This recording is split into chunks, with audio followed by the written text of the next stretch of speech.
ਸਤਿ ਸ਼੍ਰੀ ਅਕਾਲ, ਨਮਸਕਾਰ। ਮੈਂ ਹਾਂ ਗੁਰਦੁਆਰਾ ਡੇਰਾ ਸਾਹਿਬ ਲਾਹੌਰ ਦੇ ਵਿੱਚ ਔਰ ਇੱਥੇ ਤਕਰੀਬਾਤ ਚੱਲ ਰਹੀਆਂ ਹਨ ਪ੍ਰਕਾਸ਼ ਪੁਰਬ ਦੀਆਂ, ਬਾਬਾ ਗੁਰੂ ਨਾਨਕ ਦੇ ਪ੍ਰਕਾਸ਼ ਪੁਰਬ ਦੀਆਂ।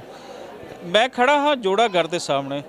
ਤੁਸੀਂ ਜਿਸ ਗੁਰਦੁਆਰੇ ਦੇ ਅੰਦਰ ਵੀ ਜਾਂਦੇ ਹੋ ਤਾਂ ਇੱਕ ਜੋੜਾ ਘਰ ਬਣਾ ਹੁੰਦਾ ਜਿੱਥੇ ਕੁਝ ਲੋਕ ਜੁੱਤੀਆਂ ਲੈ ਰਹੇ ਹੁੰਦੇ ਨੇ ਅਤੇ ਉਹਨਾਂ ਨੂੰ ਬੜਾ ਸਾਂਭ ਕੇ ਰੱਖਦੇ ਹਨ ਔਰ ਉਸ ਤੋਂ ਬਾਅਦ ਉਹ ਲੋਕ ਤੁਹਾਨੂੰ ਜੁੱਤੀਆਂ ਬੜੀਆਂ ਸਾਫ਼ ਸੁਥਰੀਆਂ ਮਿਲਦੀਆਂ ਹਨ ਜੋ ਕਿ ਉਹਨਾਂ ਨੂੰ ਸਾਫ਼ ਕਰਕੇ ਦਿੰਦੇ ਹਨ। ਇਸ ਬਾਰੇ ਅਸੀਂ ਜਾਣਦੇ ਹਾਂ ਕਿ ਜੋੜਾ ਘਰ ਦੇ ਅੰਦਰ ਜਿਹੜੇ ਜੋੜੇ ਰੱਖੇ ਜਾਂਦੇ ਨੇ, ਜਿਹੜੀਆਂ ਜੁੱਤੀਆਂ ਰੱਖੀਆਂ ਜਾਂਦੀਆਂ ਹਨ, ਇਹਨਾਂ ਦੇ ਬਾਰੇ ਚੋਰੀ ਹੋਣ ਦਾ ਕਿਆ ਡਰ ਹੁੰਦਾ ਹੈ, ਨਹੀਂ ਹੁੰਦਾ, ਅੱਜ ਤੱਕ ਹੋਈਆਂ ਨਹੀਂ ਹੋਈਆਂ, ਔਰ ਇਹ ਸਾਰਾ ਜੋ ਸਾਫ਼ ਕਰਕੇ ਜੁੱਤੀਆਂ ਦਿੱਤੀਆਂ ਜਾਂਦੀਆਂ ਨੇ ਇਹ ਕਿਉਂ ਦਿੱਤੀਆਂ ਜਾਂਦੀਆਂ ਨੇ। ਸੋ ਸਤਿ ਸ਼੍ਰੀ ਅਕਾਲ ਭਾਜੀ। ਸਤਿ ਸ਼੍ਰੀ ਅਕਾਲ ਜੀ। ਸਤਿ ਸ਼੍ਰੀ ਸਤਿ ਸ਼੍ਰੀ ਅਕਾਲ। ਸਤਿ ਸ਼੍ਰੀ ਅਕਾਲ। ਕਿੱਥੋਂ ਆਉਣਾ ਹੋਇਆ ਆਪ ਜੀ ਦੇ? ਅਸੀਂ ਚੰਡੀਗੜ੍ਹ ਤੋਂ ਆਏ ਜੀ, ਪੰਜਾਬ ਤੋਂ। ਅੱਛਾ ਸਰ ਜੀ, ਮੈਂ ਜਿਵੇਂ ਕਿ ਅਸੀਂ ਜੋੜਾ ਘਰ ਦੇ ਸਾਹਮਣੇ ਖੜੇ ਹਾਂ, ਮੈਨੂੰ ਦੱਸੋ ਕਿ ਜੋੜਾ ਘਰ ਦਾ ਇਹ ਕਿਉਂ ਬਣਾਇਆ ਜਾਂਦਾ ਹੈ, ਇਹਦੇ ਪਿੱਛੇ ਲੋੜ ਕਿਹੜੀ ਹੈ? ਜੋੜਾ ਘਰ ਬਣਾਉਣ ਦੇ ਇਹੀ ਪਰਪਸ ਹੈ ਕਿ ਜੋ ਵੀ ਸੰਗਤ ਮੱਥਾ ਟੇਕਣ ਆ ਰਹੀ ਹੈ ਗੁਰਦੁਆਰਾ ਸਾਹਿਬ, ਨਮਸਕਾਰ ਕਰਨਾ ਉਹਨਾਂ ਹੈ, ਉਹਨਾਂ ਦੇ ਜੋੜੇ ਬਿਲਕੁਲ ਸੰਭਾਲ ਕੇ ਰੱਖੇ ਜਾਣ ਤੇ ਉਸ ਕਰਕੇ ਜੋੜਾ ਘਰ ਦੀ ਜ਼ਰੂਰਤ ਪੈਂਦੀ ਹੈ। ਠੀਕ ਹੈ। ਅੱਛਾ ਬੈਨ ਜੀ, ਇਹ ਸਵਾਲ ਅਗਲਾ ਮੈਂ ਤੁਹਾਡੇ ਤੋਂ ਇਹ ਕਰਾਂਗਾ ਕਿ ਜੋੜਾ ਘਰ ਦੇ ਅੰਦਰ ਜਿਤਨੇ ਲੋਕ ਇੱਥੇ ਖੜੇ ਹੁੰਦੇ ਨੇ, ਕਿਆ ਉਹ ਕੋਈ ਇੰਪਲਾਏ ਹੁੰਦੇ ਹਨ ਉਸ ਗੁਰਦੁਆਰਾ ਦੇ ਜਾਂ ਕਿ ਆਪਣੀ ਮਰਜ਼ੀ ਦੇ ਨਾਲ ਉਹ ਸੇਵਾ ਨਿਭਾਉਂਦੇ? ਨਹੀਂ, ਬਿਲਕੁਲ ਇੰਪਲਾਈ ਨਹੀਂ ਹੁੰਦੇ। ਕੋਈ ਵੀ ਸੇਵਾ ਕਰ ਸਕਦਾ, ਕੋਈ ਹਿੰਦੂ ਭਰਾ, ਤੁਹਾਡਾ ਭਰਾ, ਸਿੱਖ, ਐਵੇਂ ਐਨੀ ਕੋਈ ਵੀ ਮੈਂਬਰ ਆ ਕੇ ਇੱਥੇ ਆਪਣੀ ਸੇਵਾ ਆਪਣੀ ਮਰਜ਼ੀ ਨਾਲ ਕਰ ਸਕਦਾ। ਈਵਨ ਸਾਡੇ ਪੰਜਾਬ ਦੇ ਵਿੱਚ ਜਿੰਨੇ ਜੋੜੇ ਰੱਖੇ ਹੁੰਦੇ ਉਹਨੂੰ ਕੱਪੜੇ ਨਾਲ ਸਾਫ਼ ਕਰਕੇ ਰੱਖਦੇ ਆ। ਅਗਰ ਸ਼ੂ ਆ ਉੱਥੇ ਪਾਲਿਸ਼ ਵਗੈਰਾ ਸਭ ਰੱਖੀ ਹੁੰਦੀ ਆ, ਪੂਰੀ ਪਾਲਿਸ਼ ਕਰਕੇ ਦਿੰਦੇ ਆ। ਜਦੋਂ ਤੁਹਾਨੂੰ ਸ਼ੂ ਵਾਪਸ ਕਰਦੇ ਆ ਤਾਂ ਆਪਣੇ ਮੱਥੇ ਨੂੰ ਹੱਥ ਲਗਾ ਕੇ ਦਿੰਦੇ ਆ। ਮੈਨੂੰ ਉਦੋਂ ਬਹੁਤ ਮਤਲਬ ਲੱਗਦਾ ਹੈ ਕਿ ਅਸੀਂ ਜੋੜੇ ਤੇ ਅਸੀਂ ਜੋੜਾ ਜਮ੍ਹਾਂ ਕਰਾਇਆ ਔਰ ਤੁਸੀਂ ਸਾਡੇ ਜੋੜੇ ਨੂੰ ਆਪਣੇ ਮੱਥੇ ਤੇ ਲਗਾ ਰਹੇ ਆ। ਇਸ ਤੋਂ ਵੱਡਾ ਸਤਿਕਾਰ ਕੀ ਹੋ ਸਕਦਾ? ਇਹਦੇ ਪਿੱਛੇ ਕੀ ਸੋਚ ਕੀ ਹੁੰਦੀ ਹੈ ਕਿ ਬਾਬਾ ਗੁਰੂ ਨਾਨਕ ਦੇ ਘਰ ਆਏ ਨੇ, ਇਹ ਪੈਰ ਚੱਲ ਕੇ ਆਏ ਨੇ ਜਿੰਨਾ ਚ ਪੈ ਕੇ ਆਈ ਹੈ, ਜਾਂ ਕੋਈ ਹੋਰ ਇਹਦੇ ਪਿੱਛੇ ਸੋਚ ਹੁੰਦੀ ਹੈ?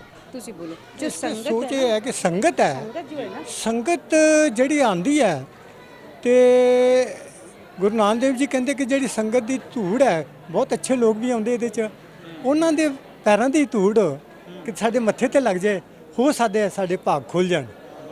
ਹਾਂ, ਇਹ ਹੈ ਮੇਨ ਮਕਸਦ।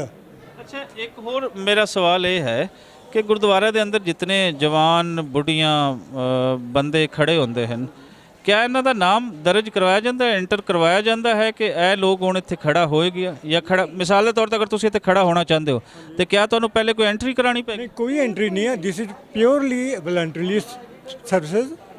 ਇਹ ਸੇਵਾ, ਇਹ ਸੰਗਤ ਦੀ ਸੇਵਾ ਹੈ। ਬਿਲਕੁਲ ਹੈ, ਸੇਵਾ ਹੈ। ਲੇਕਿਨ ਅਗਲਾ ਕੁਐਸਚਨ ਮੇਰਾ ਇਹ ਹੈ ਕਿ ਮਿਸਾਲ ਦੇ ਤੌਰ ਤੇ ਇੱਕ ਬੰਦਾ ਇੱਥੋਂ ਹੈ, ਉਹ ਕਹਿੰਦਾ ਹੈ ਕਿ ਮੈਂ ਇਹਦੀ ਸੇਵਾ ਨਿਭਾਣੀ ਹੈ। ਉਹ ਕਹਿੰਦਾ ਉਹ 10 ਜੋੜੇ ਬਹੁਤ ਅੱਛੇ ਉਹ ਨਜ਼ਰ ਦੇ ਵਿੱਚ ਰੱਖਦਾ ਹੈ ਕਿ ਇਹ 10 ਜੋੜੇ ਹਨ, ਉਹ ਤੂੰ ਛਾਪੜ ਦੇ ਵਿੱਚ ਪਾਉਂਦਾ ਹੈ ਜਾਂ ਕੋਈ 1-2 ਜੋੜੇ ਵੀ ਉਹ ਲੈ ਕੇ ਨਿਕਲ ਜਾਂਦਾ ਹੈ, ਤੇ ਉਹਦਾ ਫਿਰ ਕਿਸ ਤਰੀਕੇ ਦੇ ਨਾਲ ਉਹਦਾ ਐਂਡ ਜਿਹੜਾ ਹੈ ਉਹ ਕਿਵੇਂ ਕਵਰ ਉਸ ਨੂੰ ਕਰਾਂਗੇ? ਜਨਰਲੀ ਇੱਕ ਜੋੜਾ ਘਰ ਦੇ ਵਿੱਚ ਇੱਕ ਵਲੰਟੀਅਰ ਨਹੀਂ ਹੁੰਦਾ, ਇੱਕ ਤੋਂ ਜ਼ਿਆਦਾ ਹੁੰਦੇ ਆ, 10 20 30 ਤੱਕ ਵੀ ਹੋ ਸਕਦੇ ਆ, ਕਿਉਂਕਿ ਜੋੜਾ ਘਰ ਛੋਟਾ ਹੈ, ਇਸ ਕਰਕੇ 1-2 ਵਲੰਟੀਅਰ ਹੋਣਗੇ। ਜੇ ਕਿਸੇ ਦੇ ਮਨ ਖਰਾਬ ਵੀ ਹੈ ਕੋਈ ਤੇ ਉਹ ਦੂਸਰਾ ਬੰਦਾ ਉੱਤੇ ਨਜ਼ਰ ਰੱਖੇਗਾ, ਤਾਂ ਇੱਕ ਟਾਈਮ ਹੀ ਹੋਏਗਾ, ਜ਼ਿਆਦਾ ਟਾਈਮ ਨਹੀਂ ਉਹ ਸੇਵ ਹੋ ਸਕਦਾ। ਔਰ ਉਹਦੀ ਭਾਵਨਾ ਕਦੀ ਵੀ ਇਹੋ ਜਿਹੀ ਨਹੀਂ ਹੋ ਸਕਦੀ ਕਿ ਮੈਂ ਕਦੀ ਭਾਵਨਾ ਨਹੀਂ ਹੋ ਸਕਦੀ। ਅੱਜ ਤੱਕ ਵੈਸੇ ਅਸੀਂ ਵਰਸਤਰੀਨ ਕੰਡੀਸ਼ਨ ਤੇ ਚਲੇ ਜਾਂਦੇ ਹਾਂ, ਮਤਲਬ ਬਹੁਤ ਬੁਰੀ ਕੰਡੀਸ਼ਨ ਤੇ ਚਲੇ ਜਾਂਦੇ ਹਾਂ।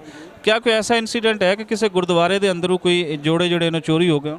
ਇਸ ਤਰ੍ਹਾਂ ਜੀ, ਜਿਹੜਾ ਜੋੜਾ ਘਰ ਹੈ ਉਹਦੇ ਵਿੱਚ ਕਦੀ ਵੀ ਜੋੜਾ ਨਹੀਂ ਗੁੰਮ ਹੋਏਗਾ, ਕਦੀ ਚੋਰੀ ਨਹੀਂ ਹੋਏਗਾ। ਲੇਕਿਨ ਕੁਝ ਲੋਕ ਇਸ ਤਰ੍ਹਾਂ ਕਰਦੇ, ਜਲਦਬਾਜ਼ੀ ਵਿੱਚ ਜੋੜਾ ਘਰ ਉਤਾਰ ਕੇ ਕਿਸੇ ਇੱਧਰ ਉੱਧਰ ਉਤਾਰ ਦਿੰਦੇ ਆ। ਔਰ ਤੁਸੀਂ ਆਮ ਦੇਖਿਆ ਹੋਇਆ ਕਈ ਗੁਰਦੁਆਰਿਆਂ 'ਚ, ਇੱਥੇ ਵੀ ਮੈਂ ਦੇਖ ਰਿਹਾ ਬਹੁਤ ਲੋਕਾਂ ਨੇ ਕਦੀ ਲੰਗਰ ਹਾਲ ਦੇ ਸਾਹਮਣੇ ਉਤਾਰਿਆ, ਕਦੀ ਕਿਤੇ ਉਤਾਰਿਆ।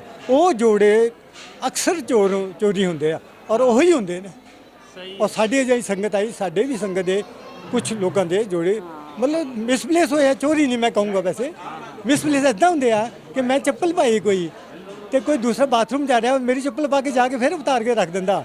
ਉਹ ਚੱਪਲ ਜਿਹੜੀ ਕਿਤੇ ਮਿਸਪਲੇਸ ਹੋ ਜਾਂਦੀ ਆ, ਅੱਗੇ ਪਿੱਛੇ ਹੋ ਜਾਂਦੀ, ਅਸੀਂ ਸਮਝਦੇ ਕਿ ਚੋਰੀ ਹੋ ਗਈ। ਚੋਰੀ ਨਹੀਂ ਹੁੰਦੀ, ਰਹਿੰਦੀ ਉੱਥੇ ਹੀ ਆ। ਤੇ ਮੈਂ ਤੁਹਾਨੂੰ ਇੱਕ ਐਗਜ਼ਾਮਪਲ ਦਿੰਦਾ ਵਾਂ। ਮੈਂ ਇੱਕ ਵਾਰ ਗੁਰਦੁਆਰਾ ਸਾਹਿਬ ਗਿਆ ਮੱਥਾ ਟੇਕਣ ਵਾਸਤੇ, ਤੇ ਇਹ ਪੰਜਾਬ ਦੀ ਗੱਲ ਮੈਂ ਦੱਸ ਰਿਹਾ, ਇੱਥੋਂ ਦੀ ਗੱਲ ਨਹੀਂ ਹੈ।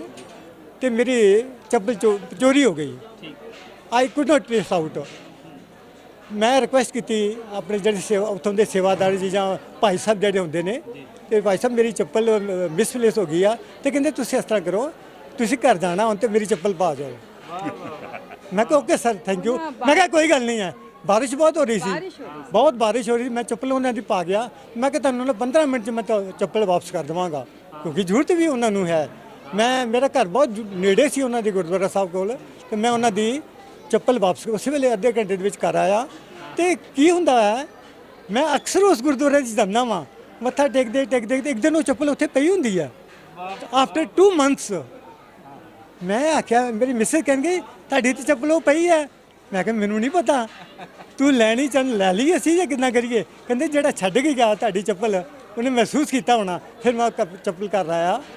ਇਹ ਮਤਲਬ ਦੇਖੋ, ਇਹ ਕਈ ਵਾਰ ਇਹੋ ਜਿਹੇ ਚਾਂਸਸ ਹੋ ਜਾਂਦੇ ਨੇ। ਉਹਨਾਂ ਚੱਪਲ ਐਕਚੁਅਲੀ ਨਾ ਮੈਂ ਦੁਬਾਰਾ ਵਾਪਸ ਲੈ ਕੇ, ਕਿਉਂਕਿ ਚੱਪਲ ਨਾ ਬਹੁਤ ਮਹਿੰਗੀ ਨਾਈਕ ਦੀ ਸੀ, ਉਹ ਕਾਫੀ ਮਹਿੰਗੀ ਚੱਪਲ ਸੀ। ਅਗਰ ਵੀ ਸ਼ੇਪ ਦੀ ਸਸਤੀ ਕੋਈ ਹੁੰਦੀ ਤੇ ਮੈਂ ਉਹਨੂੰ ਕਦੀ ਦੁਬਾਰਾ ਨਹੀਂ ਚੁੱਕਦੀ। ਮੇਰਾ ਚੁੱਕਣ ਦਾ ਮਕਸਦ ਇਹੀ ਸੀਗਾ। वाह वाह वाह, क्या खूबसूरत फलसफा, क्या खूबसूरत सोच कि जी प्लीज़ प्लीज़ ऐड ਦੇ ਵਿੱਚ ਜਦੋਂ ਵੀ ਕੋਈ ਮੰਨ ਲਓ ਤੁਸੀਂ ਜੋੜਾ ਰੱਖਣਾ ਚਾਹੁੰਦੇ ਹੋ, ਤੇ ਅਸੀਂ ਉਹਨੂੰ ਟੋਕਨ ਇਸ਼ੂ ਕਰਦੇ ਹਾਂ। There are 2 tokens, one is given to the visitors ਜੋ ਆ ਰਿਹਾ, ਪਿਲਗ੍ਰਿਮ ਆ ਰਿਹਾ ਵਾ, ਤੇ ਦੂਸਰਾ ਜਿੱਥੇ ਜੋੜਾ ਰੱਖਿਆ ਜਾਂਦਾ ਵਾ, ਜਦੋਂ ਜੋੜਾ ਲੈਣ ਆਉਂਦਾ ਵਾ, ਅਸੀਂ ਉਹ ਜੋੜਾ ਸਾਨੂੰ ਟੋਕਨ ਦੇਗਾ। ਉਹਦੇ ਰਿਪਲੇ ਅਸੀਂ ਦੇਖਾਂਗੇ ਇਹਦਾ ਜੋੜਾ ਕਿੱਥੇ ਪਿਆ, ਕਿਉਂਕਿ ਹਜ਼ਾਰਾਂ ਜੋੜੇ ਹੁੰਦੇ ਆ, ਤੁਹਾਨੂੰ ਇੱਦਾਂ ਰੱਖ ਨਹੀਂ ਸਕਦੇ। ਕੌਣ ਕਿਹਦਾ ਲੱਗਾ ਉਹ ਮੇਰਾ ਉਹ ਦੂਸਰਾ ਜੋੜਾ, ਉਹ ਟੋਕਨ ਦੇ ਅਗੇਂਸਟ ਅਸੀਂ ਇਸ਼ੂ ਕਰਦੇ ਹਾਂ। ਇਹ ਹੈ ਬਹੁਤ ਅੱਛਾ।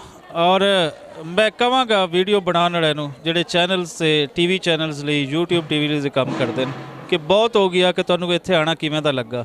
ਜਿਹੜਾ ਇੱਥੇ ਆਂਦਾ ਹੈ ਉਹਨੂੰ ਬਹੁਤ ਅੱਛਾ ਹੀ ਲੱਗਦਾ ਹੈ। ਜਿਹੜਾ ਇੱਥੇ ਆਂਦਾ ਹੈ, ਲੋਕਾਂ ਨੂੰ ਐਜੂਕੇਟ ਕਰੋ। ਬਾਬਾ ਗੁਰੂ ਨਾਨਕ ਦਾ ਕੀ ਫਲਸਫਾ ਹੈ, ਗੁਰਦੁਆਰਿਆਂ ਦੇ ਅੰਦਰ ਕਿਹੜੀਆਂ ਥਿਊਰੀਜ਼ ਨੇ, ਲੋਕਾਂ ਨੂੰ ਅਸੀਂ ਕੀ ਦੱਸ ਸਕਦੇ ਹਾਂ, ਗੁਰੂ ਸਾਹਿਬਾਨ ਬਾਰੇ ਕਿਵੇਂ ਦੱਸ ਸਕਦੇ ਹਾਂ, ਸੂਫੀ ਸਾਹਿਬਾਨ ਬਾਰੇ ਕਿਵੇਂ ਦੱਸ ਸਕਦੇ ਹਾਂ। ਇਹ ਹੁਣ ਲੋੜ ਇਸ ਗੱਲ ਦੀ ਹੈ ਕਿ ਇਹਨੂੰ ਅੱਗੇ ਵਧਾਇਆ ਜਾਵੇ। ਇਸ ਗੱਲ ਦੀ ਸ਼ਾਇਦ ਹੁਣ ਲੋੜ ਨਹੀਂ ਰਹੀ ਕਿ ਤੁਹਾਨੂੰ ਕਿਵੇਂ ਲੱਗਿਆ ਤੇ ਕਿਹੜੀਆਂ ਉਲਝਣਾਂ ਤੁਹਾਨੂੰ ਪੇਸ਼ ਆਈਆਂ। ਇੱਥੇ ETP ਵੀ ਬਹੁਤ ਅੱਛੀ ਸਾਂਭ ਸੰਭਾਲ ਦਾ ਕੰਮ ਕਰਦਾ ਹੈ। ਜਿਹੜੇ ਲੋਕ ਵੀ ਆਉਂਦੇ ਹਨ ਇੱਥੋਂ ਖੁਸ਼ ਹੋ ਕੇ ਹੀ ਜਾਂਦੇ ਹਨ। ਸੋ ਐਜੂਕੇਟ ਕਰੋ ਉਸ ਫਿਲਾਸਫੀ ਦੇ ਬਾਰੇ ਜਿਹੜੇ ਸੱਚੇ ਇਨਸਾਨਾਂ ਦੀ ਫਿਲਾਸਫੀ ਹੈ।